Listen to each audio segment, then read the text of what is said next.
prettiest thing I ain't never in all my born days. How'd an old mountain goat like me ever get a young'un like you? You're a queen. That's what you are in that shiny dress standing there. You're a queen. Feel it, Paul. It's slicker than a toad's belly. I'll get it if it ain't. What kind of dress they call that? Well, this is what you call a ball gown. A ball gown? Well, you's even catching on to what they's named. Well, Miss Hathaway, she pinned a piece of paper onto every dress she got me, telling what it was for. You better tote along the shotgun and keep fellas away. Oh, no, Paul. That's what I'm going out for, to meet some fellas. Hallelujah. You know, you're going to find out something I've been saying is the truth. You don't have to dress up in boys' clothes to have fun with boys. I'm going to keep my promise, Paul. I ain't going to wear nothing but dresses for 3 whole days. And I'm going to keep my promise, too. If you don't have just as much fun as you did climbing trees and wrestling, you can go back to wearing your pants and shirt. Goodbye, Paul.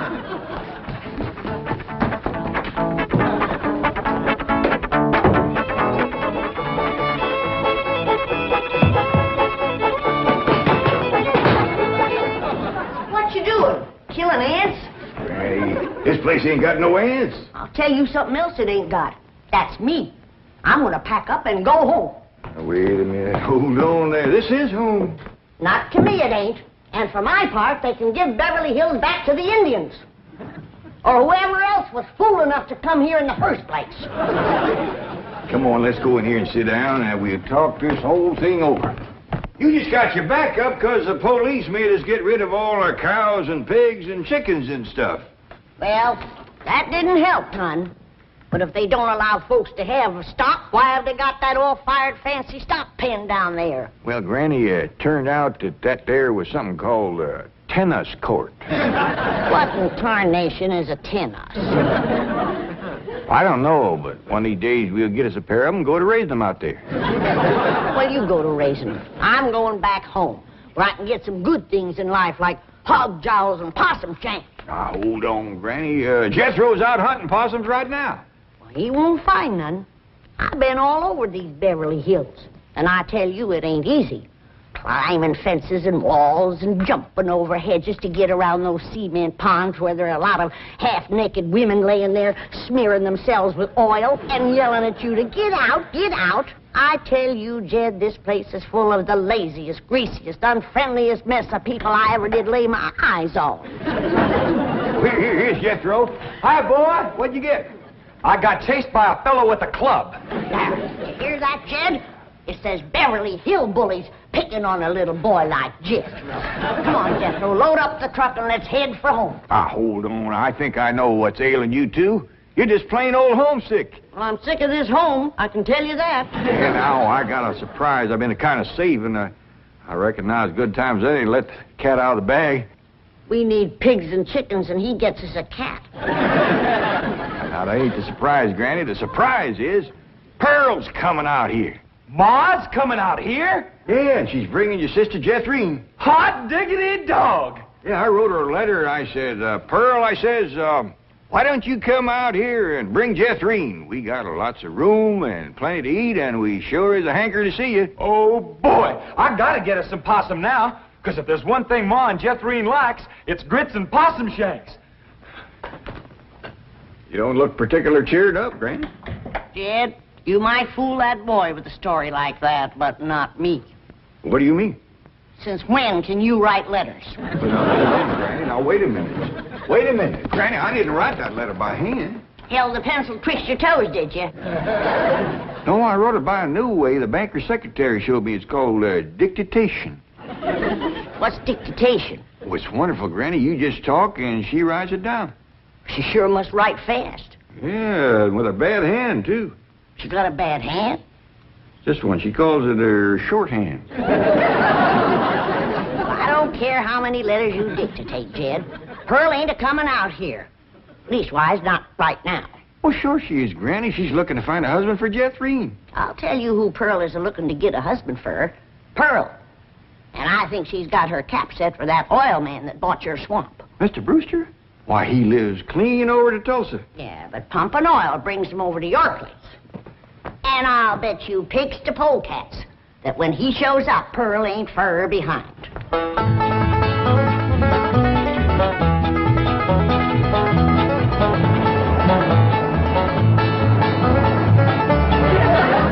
There he is. Hold on, Jeffrey.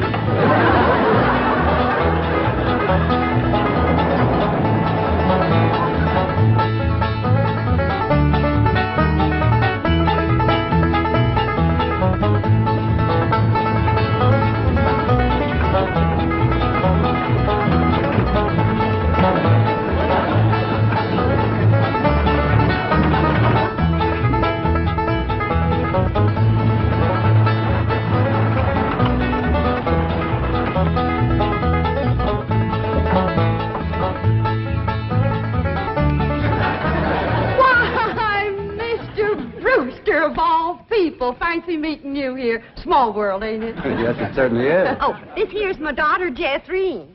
This is Mr. Brewster, dear. I'm pleased to meet you, young lady. Hi.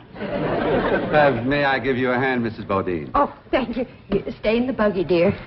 Careful now. There we are. Well, I see you girls are on your way to a Halloween party. What kind of party? Halloween. What's a Halloween? You don't celebrate Halloween here in the hills? Well, I never heard of it. What's it like? Well, it's an occasion where everyone gets dressed up in their most beautiful clothes. Oh, these old things, they're just something I threw together myself. Well, they look like they came from Saks. Well, they didn't. I made them with store-bought yard goods. Didn't I, Jethreen? Yes, sir. What brings you girls here on this beautiful Indian summer day? Following you. we was headed this way anyway. I promised to keep an eye on the old home place for Cousin Jed, remember? Mm. Oh, I hope he won't mind that I had a telephone put in the cabin. You see, we're using it as a sort of a field office. Oh, he won't mind. Especially if you would show it to me and I could see for myself that there was no damage done to the cabin. Well, that's quite all right. Come along, huh? Yes, stay in the buggy, dear. Well, perhaps you'd like to stretch your legs. They're long enough now. Jethreen's awful tall for age. She takes after her father. Her late father, that is. I'm a widow. Yes, I believe you told me. Oh, that's right. That's when you told me you was a widower. Yes. You, still are, I suppose. A widower? No, yes. Stay in the buggy, dear.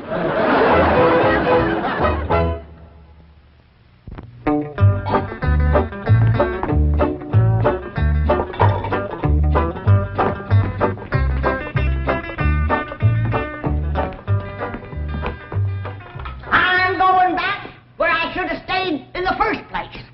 Now, Granny, before you do something you're liable to be sorry for, you better take another look around. See all the nice things we got here that you wouldn't have back home. Like what? Like this great big cooking room, for one thing. Why, you could take our whole cabin in and put it right in this one room. Well, if you did that, I might stay.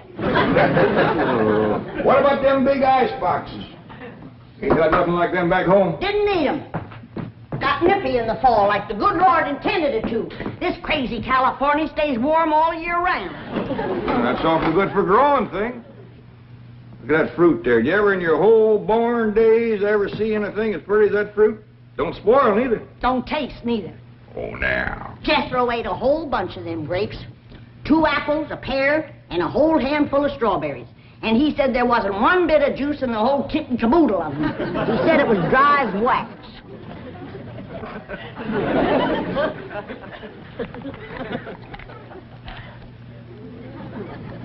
Here's a mighty dry and gummy. Maybe you ain't supposed to eat this fruit.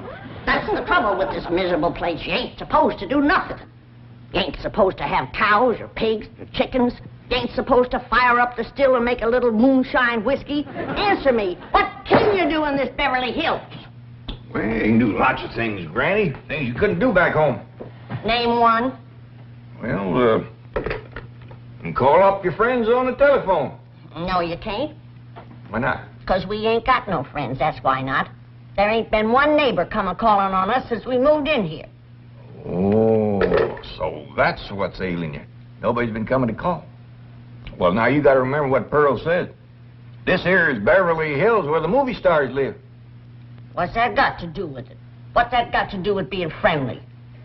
Nothing. I just thought it might sidetrack you. Well, it didn't. Movie stars are people just like us, ain't they? Yeah, certainly prettier. Wouldn't it be worth waiting for if one of these days there come a knock on the door, and we go to answer it, and we open up the door, and standing there would be Mary Pickford. Mary Pickford? Yeah, with the golden curls hanging down her back, and her pretty little rosebud mouth saying friendly things like, howdy there, I'm Mary Pickford. Oh, you'd say to that? I'd say, who's Mary Pickford? That's right. Granny, she's America's sweetheart. You know that movie house where Pearl plays piano on Saturday nights? I heard of it. Well, she says little old Mary is everybody's favorite. Well, tell me this. If Mary Pickford moved in that little cabin down the creek from us back home, what would we do? Oh, we'd have gone calling and brought her over a mess of pone and skinned possum. Yeah. And has Mary Pickford brought us a mess of pone and skinned possum? No, she ain't. You gotta remember, Granny, she probably spends 4 or 5 hours a day just fooling with and combing that beautiful curls hangs clear down Uncle to... Jan! Well, hello, Jethro. What'd you get this time? I got arrested. Yeah. Policeman, he took my gun away. He said they don't allow hunting in Beverly Hills. That does it. That does it. Then he pointed to old Duke here. He said, that dog had his rabies shot? And I said, no, sir, that dog ain't had nothing shot. I'm careful with a gun. What'd he say? He said, oh, a wise guy, huh? So he put Duke and me in his police car. But we jumped out and run. Oh, is Ma and Jethrín here yet? No, and they ain't a-coming. Now, if you want to see your ma and your sis, you pack up that truck, and you and me will skedaddle back home where folks is friendly. Now, Granny. Doggone if she ain't the muliest little woman. Granny, now just a minute. Now, Granny, will you just let me say one thing? Well, you be quick, because I got a long trip ahead of me. Granny, I know it ain't been easy for you out here. New things is always vexing, especially at your age, but I'm bound and determined to keep this family together. And if you go back to the hills, we's all going with you. Now, I'm asking you please to stay. Not for my sake, but for Ellie Mae. Granny, what this place has done for her is a plain miracle. Why, that wild Injun has become a grand lady. I wish you could have seen her go out that door looking like a queen in a picture book. I tell you, I just wanted to sit down and bawl, the way you done when I married her ma. Now, she's just... She's out there now. Now, just wait, Granny. Wait till you see. In here, Ellie Mae. Huh? You sure was right. Oh, hi, Granny. You don't have to wear boys' clothes to have fun with boys. Mae, you promised me you wouldn't wrestle. I ain't been wrestling. Then what have you been doing in your ball gown? Doing what I'm supposed to do, playing ball. Oh, I made 2 touchdowns and kicked 3 field goals.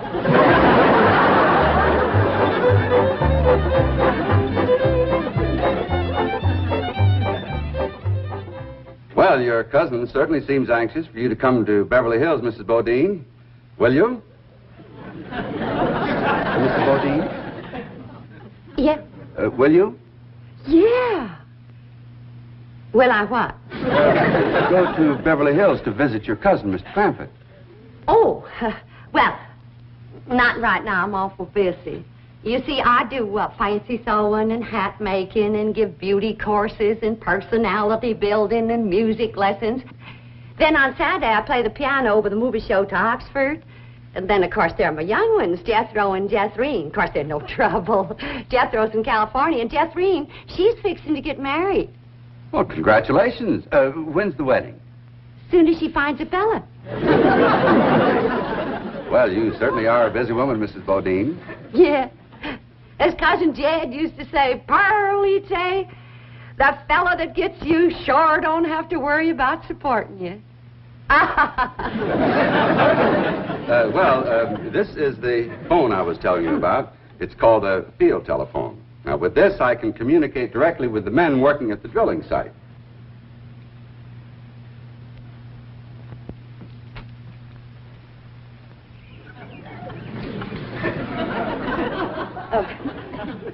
Any young men down there? Oh, yes. Any unmarried young men? I'm sure there are.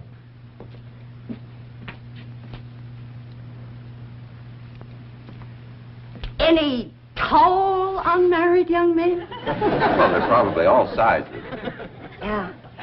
Suppose it gets pretty lonesome working down there. Well, it's very likely. This is rather an isolated area.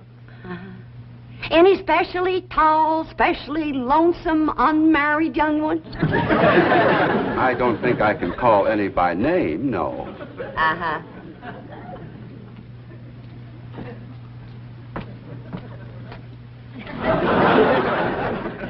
Well, I was just wondering.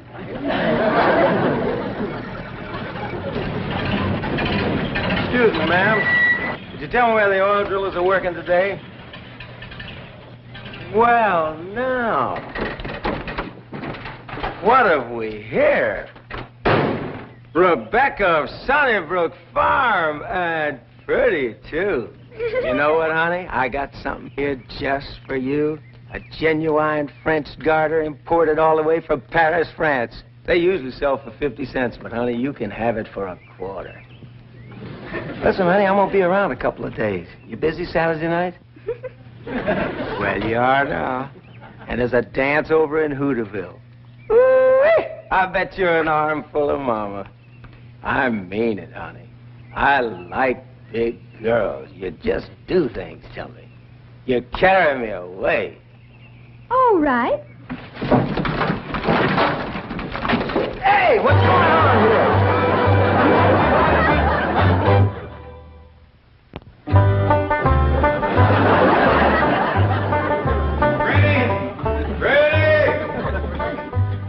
There you are. What are you doing? I'm figuring. And I figure best when I'm fishing. Ain't no fish in there. I ain't fishing for fish. I'm fishing for figuring. Hey, what kind of figuring you fishing for? I'm fishing to figure how I can get home. Now, Granny, I've been doing some figuring, too. And you know, I think I got it figured out how come the neighbors ain't come to visit us. I'm listening. Well, I got it figured. Out here in Beverly Hills, instead of them coming to see us, we go to see them. How come? Well, I don't know how come. That's just the way I got it figured. Mighty convenient figuring. Granny, it wouldn't do no harm and to give it a try. A lot of things is different out here. Well, I'll fish on it for a spell. Take possum. Feed like a whale. Who said there ain't fish in here? Well, that's the prettiest I ever seen. Ah, I gotcha, you rascal. I'm gonna throw you right in the frying pan. This thing ain't nothing but skin. That's your Beverly Hills for you. All flashy and show on the outside and nothing on the inside where it counts. Fish and people is two different things. We're going to calling on our neighbors, and then we'll do our judging.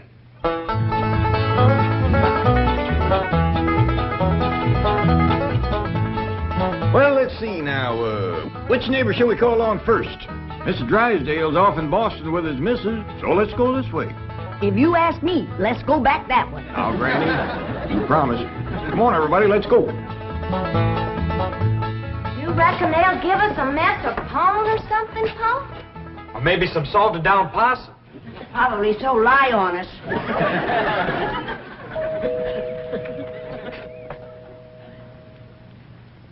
I'm not expecting anyone, Agnes.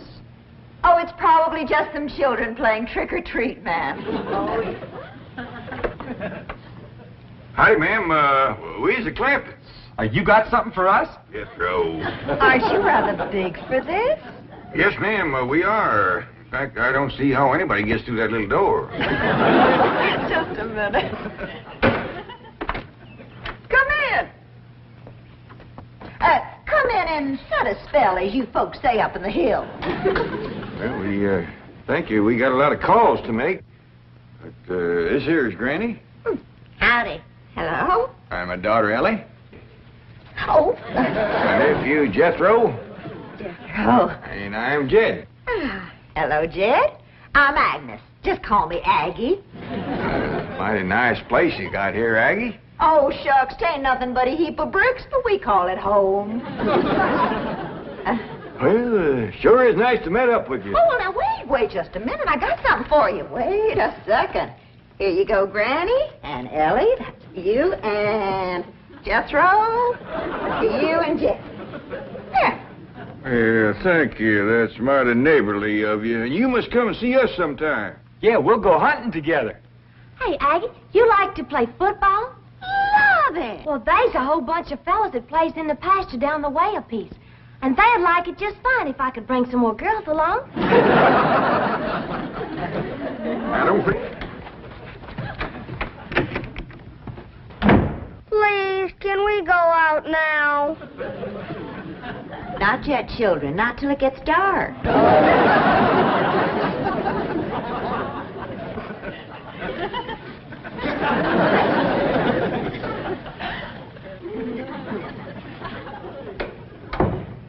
Ain't that the most pitiful thing? Heart-rendering. Just heart-rendering. Nice-looking woman. Friendly as you please.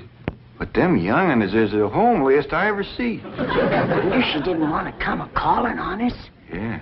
Reckon I'd stay home, too, if my kids looked like that. Kid, I ain't never gonna say a bad word about nobody. I know what you mean. Diggies, every house we went to, they was nice to us, wasn't they? Sure was, Jed. Hey, listen, everybody. I got an idea. Let's call up Cousin Pearl and tell her to come on out here. Uncle Jed, you can't call Ma on the telephone. Mr. Drysdale said we could call anybody we had a mind to. Well, Ma, she ain't got no telephone at home. Don't matter. She ain't never home nohow. The way I look at it, you can't never tell what you can do until you try. Don't forget to spin the wheel.